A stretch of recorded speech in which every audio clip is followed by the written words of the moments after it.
semua, apa kabar?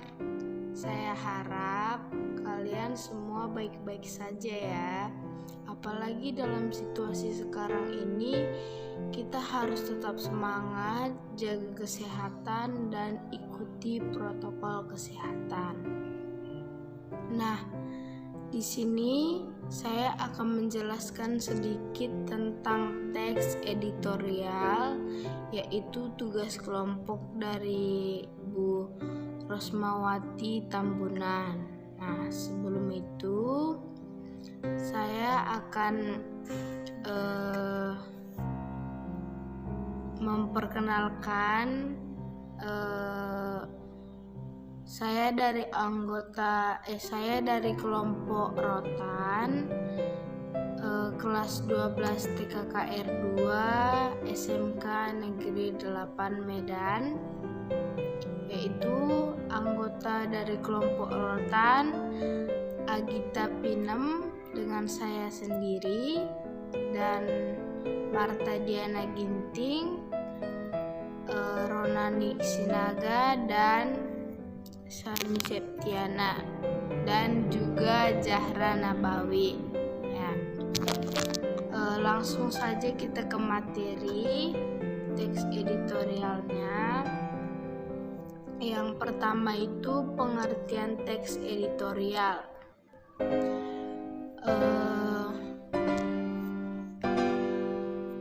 Pengertian teks editorial itu adalah teks yang berisi pendapat pribadi dari redaksi terhadap suatu isu atau masalah aktual.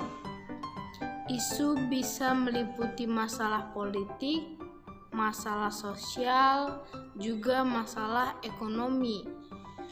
Perlu diingat bahwa di dalam teks tersebut berisi pendapat pribadi redaksi, bukan pendapat si penulis teks tersebut. Dalam beberapa koran atau media, teks editorial disebut juga sebagai tajuk rencana.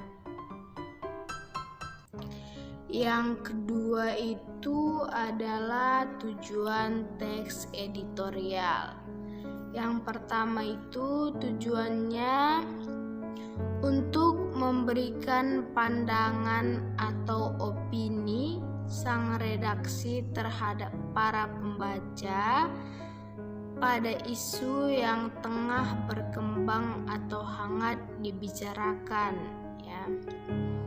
Yang kedua, untuk mengajak pembaca agar turut berpikir terkait isu aktual yang tengah hangat diperbincangkan atau kehidupan sekitar. Nah, yang selanjutnya, manfaat dan fungsi teks editorial. Manfaat teks editorial itu yang pertama, memberikan informasi kepada pembaca. Yang kedua itu bermanfaat untuk merangsang pemikiran pembaca. Yang ketiga itu teks editorial terkadang mampu menggerakkan pembaca untuk bertindak ya. Dan fungsi teks editorial itu yang pertama, memberikan latar belakang dari kaitan berita tersebut dengan kenyataan sosial dan faktor yang mempengaruhi dengan lebih menyeluruh. Yang kedua itu terkadang ada analisis kondisi yang berfungsi untuk mempersiapkan masyarakat akan kemungkinan yang bisa terjadi. Yang ketiga itu meneruskan penilaian moral mengenai berita tersebut. Dan yang selanjutnya itu yang keempat, struktur teks editorial. Struktur teks editorial itu pengenalan isu seperti peristiwa dan masalah faktual. Yang kedua itu penyampaian argumen seperti berisi ulasan, saran, kritik, dan harapan. Yang ketiga itu kesimpulan seperti pernyataan penyelesaian. Dan yang kelima itu ciri-ciri teks editorial. Yang pertama itu ciri-cirinya aktual dan faktual. Maksudnya adalah sesuatu yang benar-benar terjadi dan sesuai dengan fakta berdasarkan kenyataan, bukan rekaan. Nah, yang kedua itu sistematis dan logis. Sistematis itu artinya berurutan atau tersusun dari awal hingga akhir, tidak terbalik-balik. Sedangkan logis artinya masuk akal atau dapat diterima akal sehat. Dan yang ketiga itu argumentatif, yaitu alasan yang dapat dipakai sebagai bukti. Dapat kita lihat ciri teks editorialnya di sampingnya. Dan yang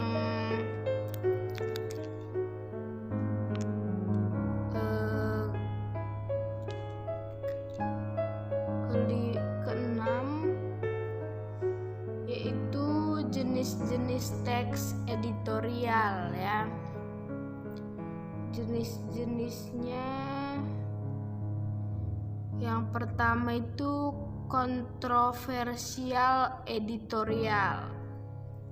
Adalah jenis-jenis editorial yang dikemas dengan misi tertentu atau mandat untuk menyebarkan sudut pandang tertentu. Editorial yang bersifat kontroversial digunakan untuk meyakinkan pembaca pada keinginan atau keniscayaan isu tertentu. Sementara itu, sudut pandang yang berlawanan akan digambarkan secara buruk. Yang kedua itu interpretatif editorial. Interpretatif editorial itu adalah jenis editorial yang ditulis dengan misi utama untuk menjelaskan isu-isu yang dipertaruhkan oleh fakta dan figur untuk memberikan penerangan dan pengetahuan.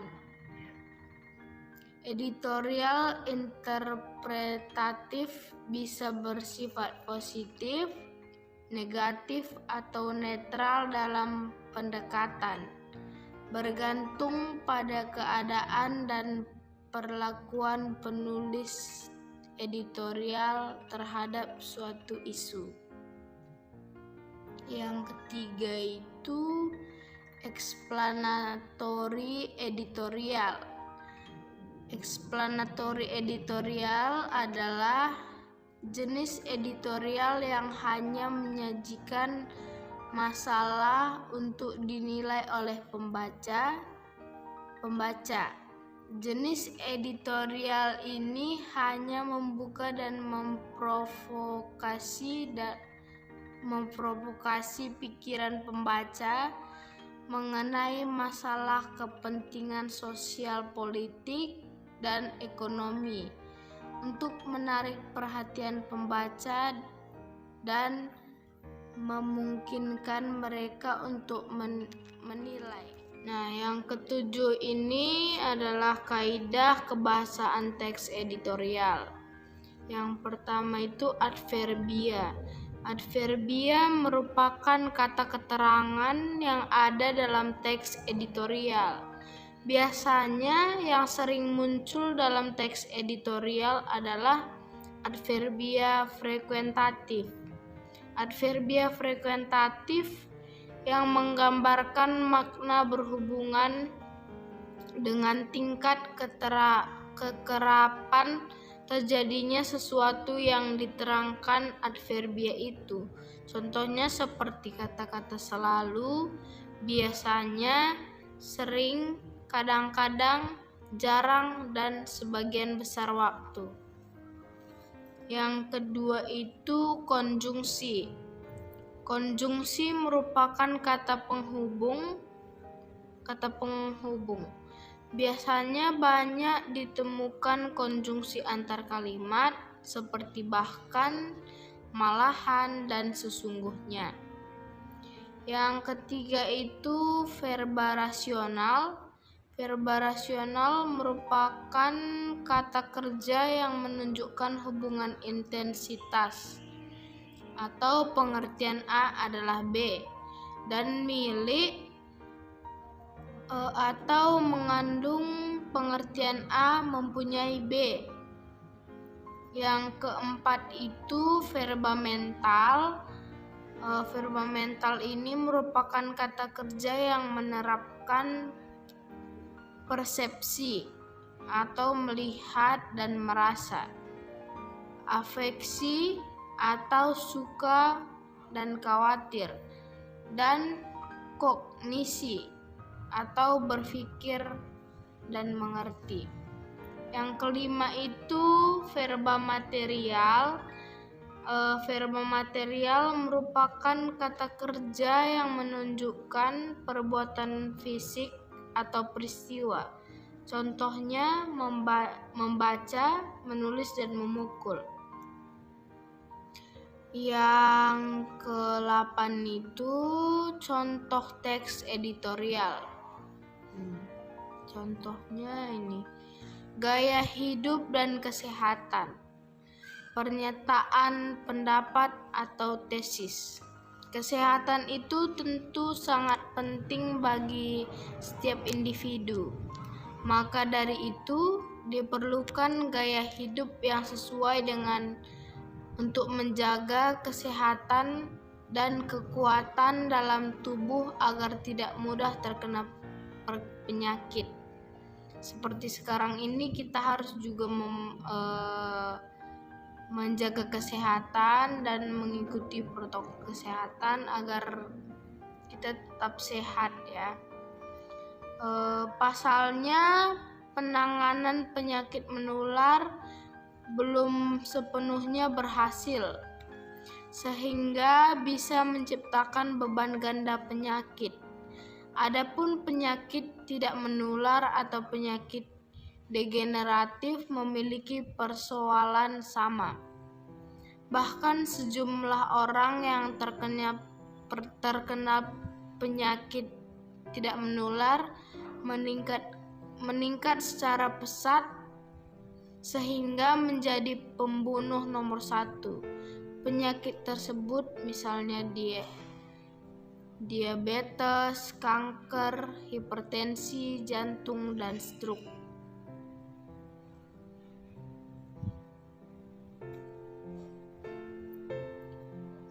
Gaya hidup dan kesehatan argumentasi. Menurut data dari Kementerian Kesehatan atau Kemenses, penyebaran penyakit relatif merata di setiap kota besar dan kecil. Hal ini menandakan keadaan kesehatan serta penyakit pada masyarakat telah bergeser sejak beberapa waktu. Oleh sebab itu, diperlukan gaya hidup yang baik, seperti menjaga pola makan dan minum, serta memperhatikan kandungan gizi pada makanan yang dikonsumsi. Perubahan pola dilakukan bersamaan dengan adanya demografi yang menyatakan bahwa lebih besar jumlah penduduk usia produktif dibandingkan jumlah penduduk tidak produktif. Hal tersebut disertai perilaku konsumtif dibandingkan produktif yang termasuk pola makan dan minum.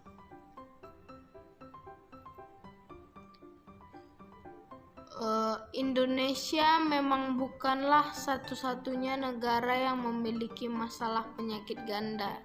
Namun kita bisa belajar dari negara lain soal pencegahan penyakit tidak menular.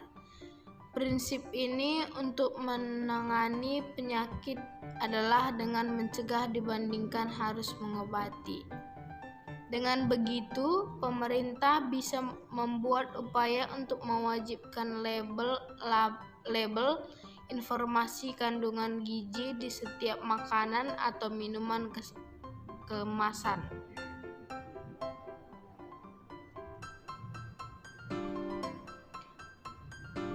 Penegasan ulang pendapat. Penegasan penyakit lebih baik dari mengobati penyakit. Jadi masyarakat harus memperhatikan pola makan hidup yang sehat. Program yang dilaksanakan juga perlu dukungan dari kementerian atau lembaga yang terkoordinasi dengan melibatkan masyarakat untuk hidup sehat.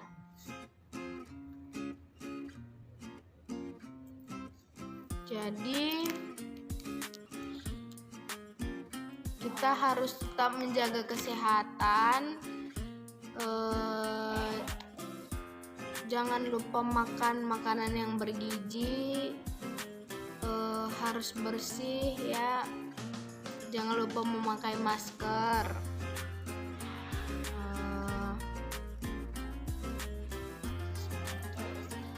ikuti sesuai protokol kesehatan ya. Presentasi ini dibuat untuk memenuhi tugas Bahasa Indonesia. Bahasa Indonesia kami menyadari bahwa presentasi ini masih banyak kekurangan dan kelemahannya, baik dalam isi maupun sistematikanya. Hal ini disebabkan oleh keterbatasan pengetahuan dan wawasan kami. Oleh sebab itu, kami mengharapkan kritik dan saran untuk menyempurnakan presentasi ini. Kami berharap semua presentasi ini bisa bermanfaat bagi kami dan teman-teman semua. Tidak lupa kami mengucapkan terima kasih kepada Ibu Guru Bahasa Indonesia kami, yaitu Ibu Rosmawati Tambunan.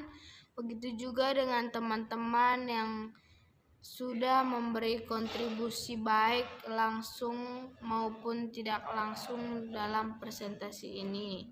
Sekian kami ucapkan terima kasih. Dadah. Semoga bermanfaat.